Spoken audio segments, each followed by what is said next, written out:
Before our story can begin, we need to first understand that Jesus wasn't simply a Jew. More specifically, he was a Galilean.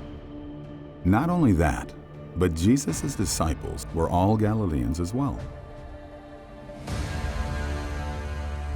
They were not only Galileans, they were Galileans from just about every walk of life. You've got a guy who's a fisherman, you've got a guy who's a tax collector, and yet Jesus assembled these Galileans together. And I think there's a great reason why the Galileans being present, his disciples, future apostles, would be spoken to by Christ in the Galilean vernacular.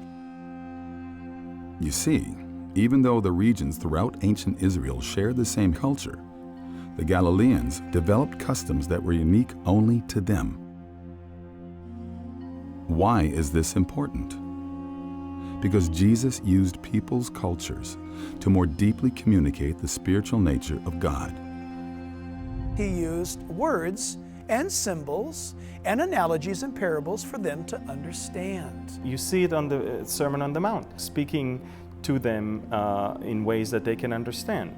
Speaking to them about being fishers of men, for example.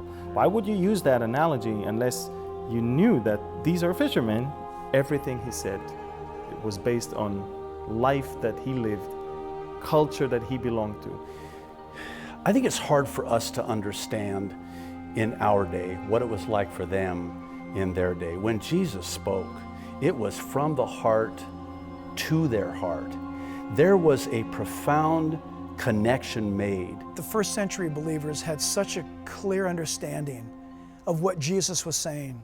He gave them clear revelation. So, it's no wonder that one day his disciples came to him to ask about the fulfillment of God's plan for the future. And Jesus answered them in shocking detail. So, to fully understand the depths of what Jesus could have revealed to the Galileans regarding how and why he would return in the last days, we must understand the unique culture to whom he was speaking. We need to see the Messiah through their eyes.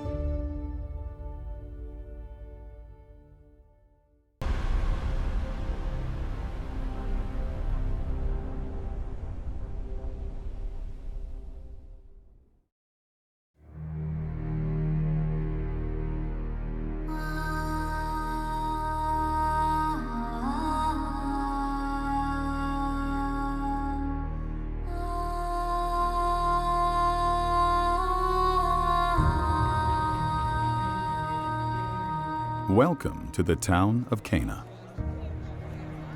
Israel's now under Roman control, ruled by Tiberius Caesar, and under his cruel authority, life was harsh for many of the Jews. But on this day, there's hope for the future. A promise for a new beginning. Because on this day, a betrothal between a young groom and his bride is taking place.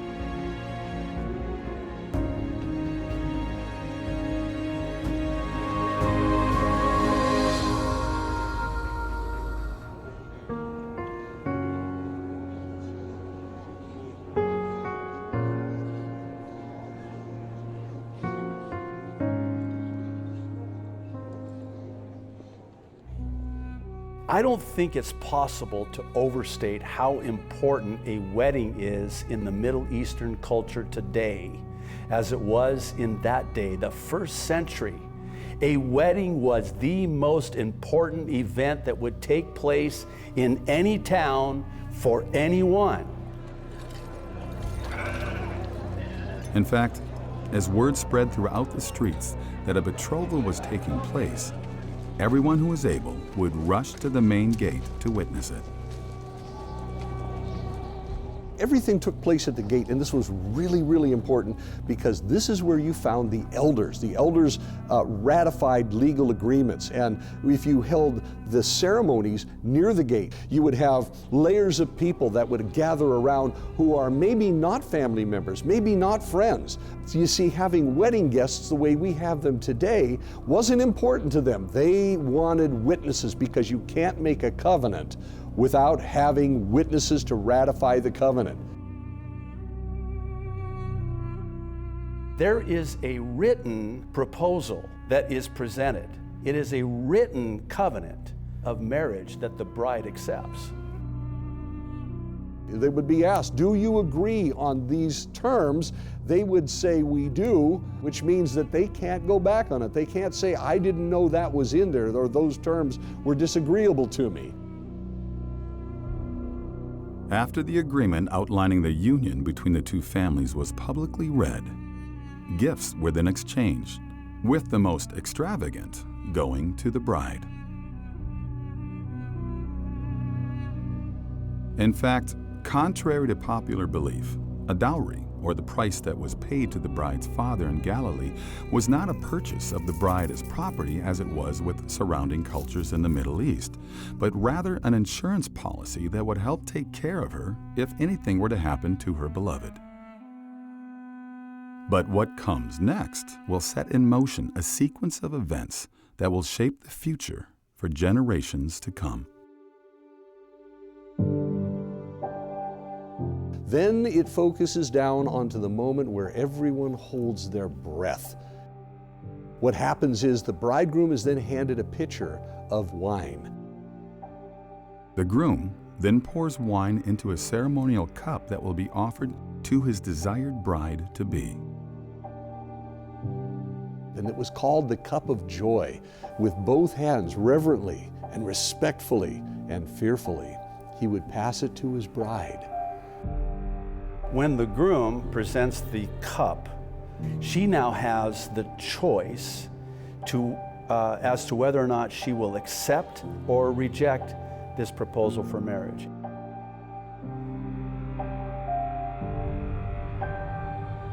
The moment the cup is handed to the bride, she's given all power to stop the wedding by pushing the cup back and rejecting the bridegroom. Contrary to all other wedding customs in the Middle East, the bride in the Galilean wedding possessed the final authority. She alone had the power to accept or reject the offer from the groom. The betrothal could not be completed without her willing acceptance to drink from the cup of wine.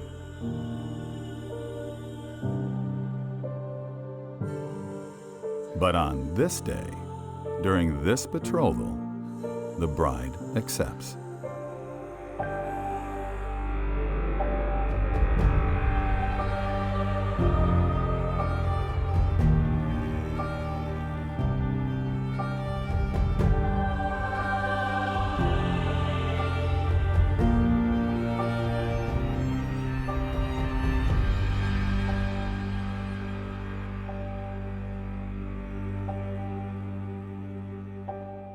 The groom will then also take and drink from the cup, solidifying the new covenant. But then he says something truly profound. And then the bridegroom says publicly, so everyone can hear, "You are now consecrated to me by the laws of Moses, and I will not drink of this cup again until I drink it anew with you in my Father's house." But to understand why this phrase is so profound, we must look at another act recorded later in the Scriptures. During the Last Supper, Jesus offered a cup of wine to his disciples to signify a new covenant with them.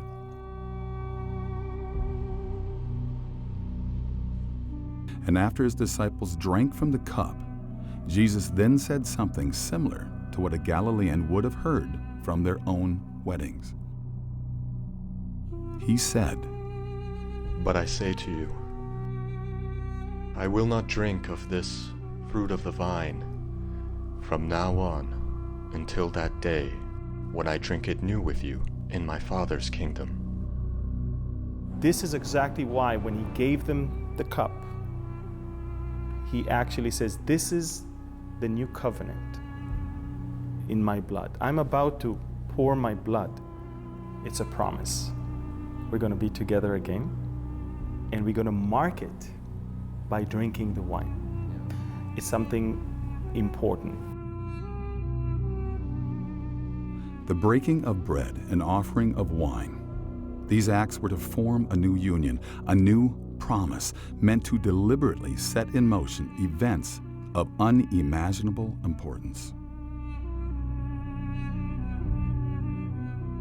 In my Arab culture, you eat from the same bread and you drink from the same cup. The thought is that that which is in you is in me. It is a common union, communion, no longer two, but one. When Jesus says that at that Last Supper, this is my body given for you, broken for you. He is talking as a bridegroom to his bride. When he says to them, this is the cup of my blood in the new covenant, that's how they would seal the betrothal in the ancient wedding. Well, when you think about the Galilean disciples, they understood exactly what it was saying regarding these things. They were familiar things. The illustration was entirely clear to them. When Jesus said that, his Galilean disciples at the Last Supper heard only one thing: wedding. In fact, this might explain why later in the gospel records, the disciples asked Jesus only when the events of the last days would take place, and not why. Because as Galileans, they likely had already made the connection, especially given Jesus' his first recorded miracle, which took place in the town of Cana, when he turned water into wine at a Galilean wedding. And I find this most fascinating, that the first miracle Jesus ever performed was at a wedding. And that wedding had the same cultural dynamic that Jesus was describing when he was explaining to his disciples about his soon return. But the conclusion of the betrothal was merely the first step on a years-long journey to an unimaginable conclusion. Now the betrothal ceremony is finished, and the families rejoicing, partying in the streets, go back to their houses. But this is just the beginning now of an entire year of preparations that goes into making the way for the wedding.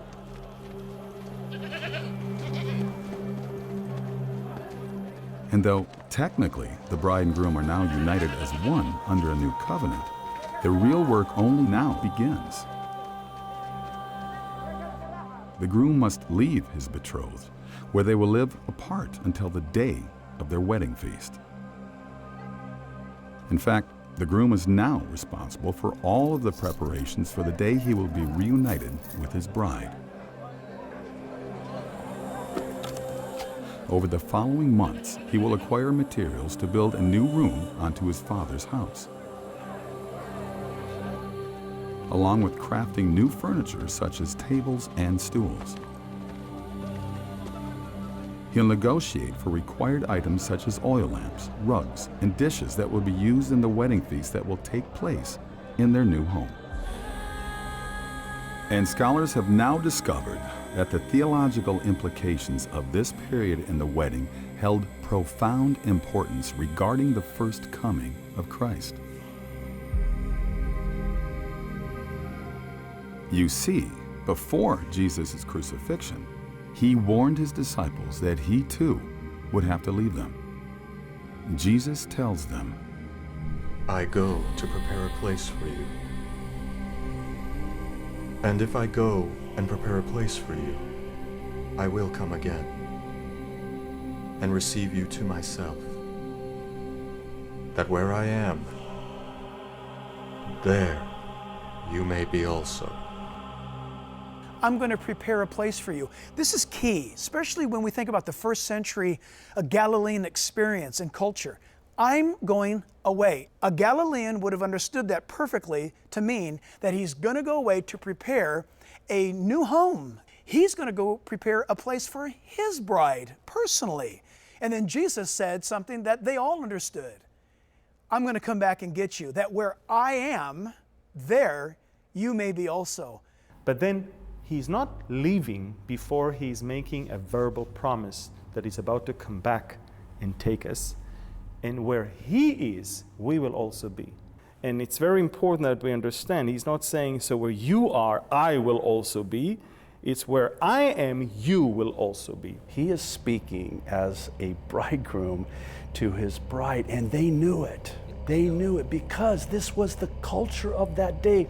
It is so tragic, for lack of a better word. They don't understand the profound depth of the culture. You cannot separate the culture from the Gospels. If you take the culture out of the Gospels, you virtually gut out the entire meaning of it. But unlike the earthly custom where the groom will bring his bride back to his father's house, Jesus was speaking in a heavenly realm where only those that are born again, having agreed to be his bride, could go.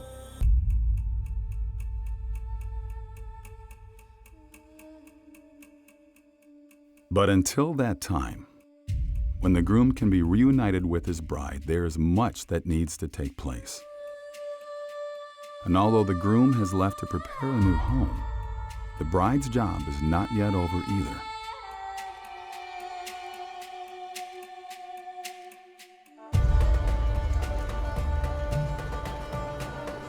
She must prepare for the hour that her groom will return for her. The bride then takes the next year to put together a wedding dress and other accoutrements for the particular wedding. She's got to buy with her bridesmaids all kinds of pieces of cloth. The bride and her bridesmaids would either weave or acquire fabrics for the bride's dress. Smaller towns in the region, being separated from more populated areas, may not have the materials readily available to complete an elaborate gown. The bride would often have to wait for traveling merchants that would sell what was needed.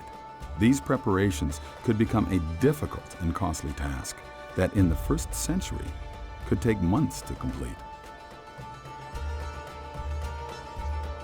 But that wasn't all. Even after the wedding gown was completed, the bride also needed to remain vigilant and pure as she waited for her groom, no matter how long it took. The bride was to be always ready for her groom to come back and take her to that place that he had prepared for her. The bride would just not sit and wait. The bride was to occupy until her bridegroom came. And this is where things get very interesting. Typically, in Galilee, around 1 year would pass while preparations were being made for the wedding feast at the father's house. But recently uncovered evidence has exposed new insight that is sending shockwaves throughout the theological community.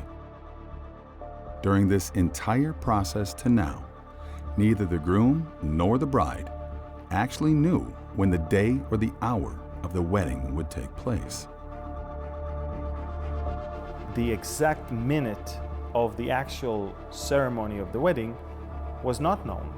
Yeah, the bride just did not know the day or the hour that her bridegroom was coming, so she always had to be ready. In fact, no one in the entire town knew. No one, that is, except for one person. No one knew the day or the hour of this wedding. Not the son, not anyone else, only the father of the bridegroom. Only the father of the groom knew the day and the hour that the wedding would take place. The one who read the conditions on behalf of his son during the betrothal. The one that provided payment to obtain a bride for his son. He, and he alone, holds the secret to when the wedding will take place, the hour that his son can retrieve his bride. All the types of weddings in the regions, whether among Arabs, Jews, or other people, were all predictable. You would take a year to prepare for that wedding, but at the end of that year, the wedding would take place on a designated day. This is what made a Galilean wedding different than all the weddings in the area, because the bridegroom would finish building his room. He would finish with the feast, and then he would go to his father and say, "Father, I'm done. I want my bride." And the father would say, "I'll tell you when."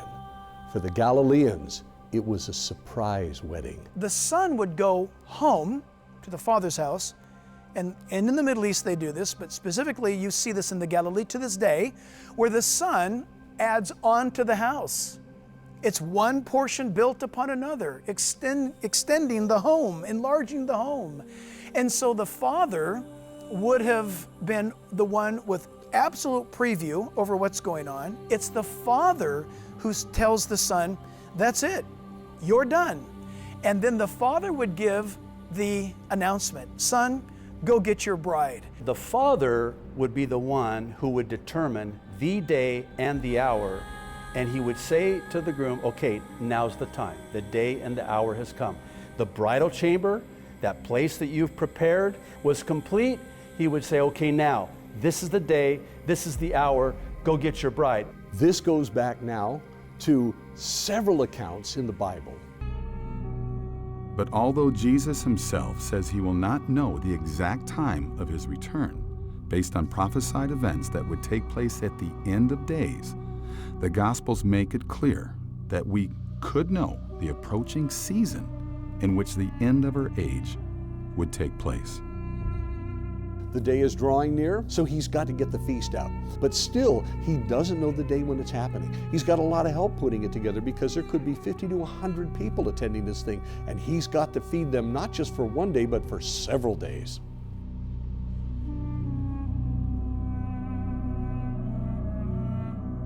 The bridegroom is finished with the feast. He's finished putting it together. He's got the room built. He calls upon his father to inspect it all, which is more of a formality. And the father finally says, yes, son, it's ready to go. The son says, I want my bride. And the father says, I'll tell you when.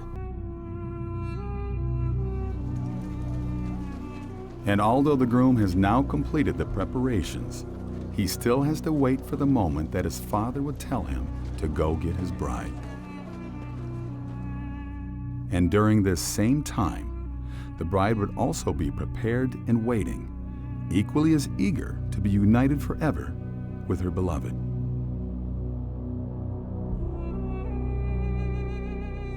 But as the sun sets on the town this evening, the time of waiting is nearly finished. The darkness of night approaches.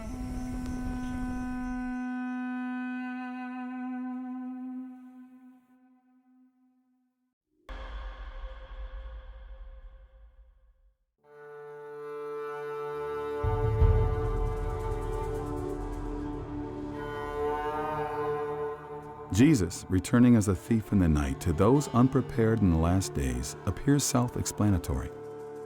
And for years, theologians interpreted the meaning at face value.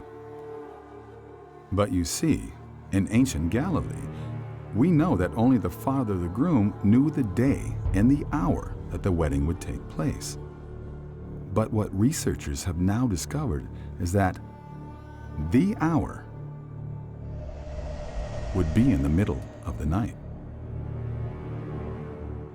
Well, even the idiom of, no man knows the day or the hour, the idiom of as a thief in the night, they in that day would have absolutely understand exactly what Jesus was saying when he uses those expressions. They knew it was literally going to be as a thief in the night, and it would be in the night, which again was why they had to have oil in their lamps and their lamps lit, so that it would not be as a thief. They were ready. They were dressed and ready.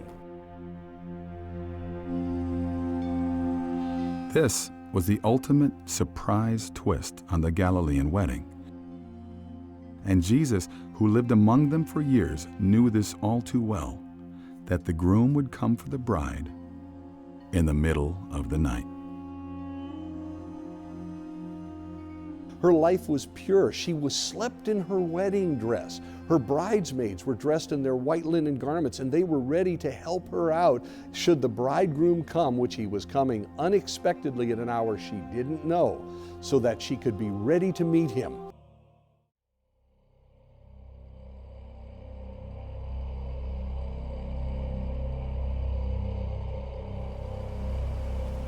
As we head back to the time of Christ, the sun is now set on Cana.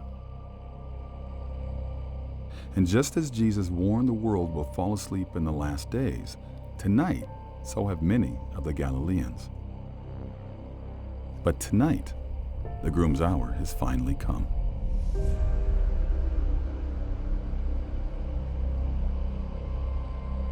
bridegroom knows the day is coming, but he sleeps with his groomsmen. They're all over the floor, perhaps in a small room, and the father makes the decision. Now is the time. The father has decided that now is the hour his son will retrieve his bride.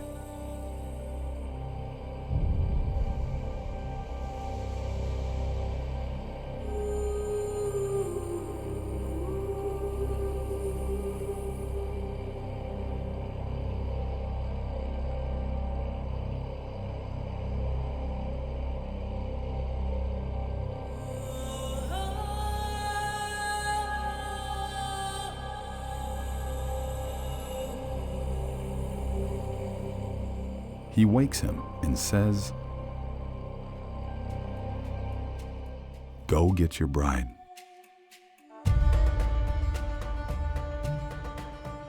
The son leaps to his feet and he grabs a shofar, a ram's horn trumpet, and he lets go a blast to wake up the entire village. It's a marvelous scene, but it's meant to wake up not only the village, but the bride and her family. It was during hours of unexpectedness, that it would have been in the very early hours of the morning, even at midnight, where the bride would be hearing that cry, "Behold, the bridegroom cometh." And she was to rise up, she was to get her lamp trimmed, she was to be now executing her preparedness.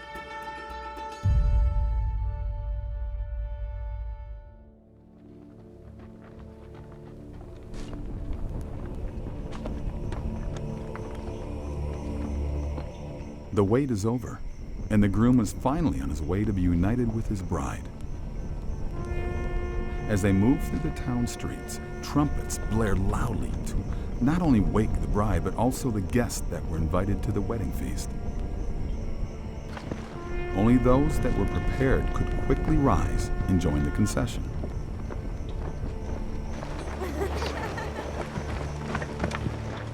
The bridegroom and his groomsmen now exit the house. They go out of the compound, begin to serpentine through the streets of the village until finally they come near the bride's house. And as the bride comes into view, what a shockingly beautiful scene it must be.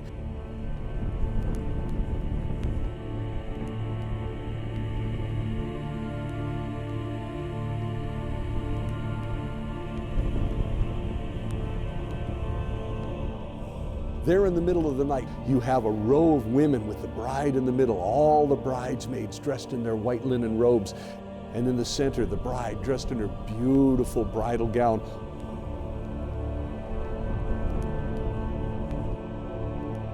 After a year of preparing and waiting, they are finally together again. Reunited as one forever.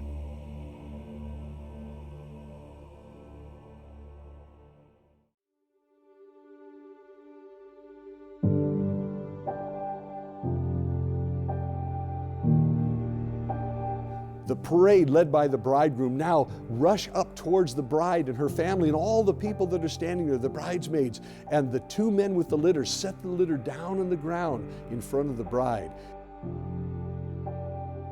And she very, very modestly steps out onto the litter and she lowers herself down. The bride did not simply follow her groom back to the father's house, but she was lifted into the air.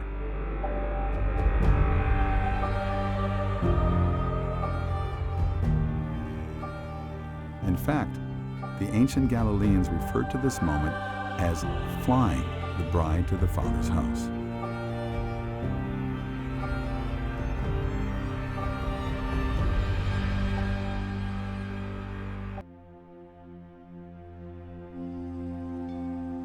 After the bride is flown to the father's house, the long-awaited conclusion has begun. The beginning of a wedding feast, joined and witnessed by all of those that were prepared and heard the call during the darkness of night.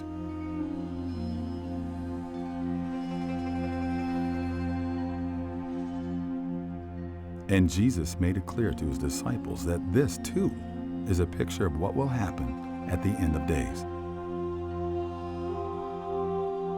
Those that are caught up to be with the returning Messiah will partake in what the Bible refers to as the marriage supper of the Lamb. The Lamb being a clear reference to Christ himself as the sacrificial lamb, crucified on the cross. In fact, the Apostle John references this wedding feast when believers are reunited with Christ, as written in the book of Revelation. To those in the final generation, he writes, "Let us be glad and rejoice, and give honor to him.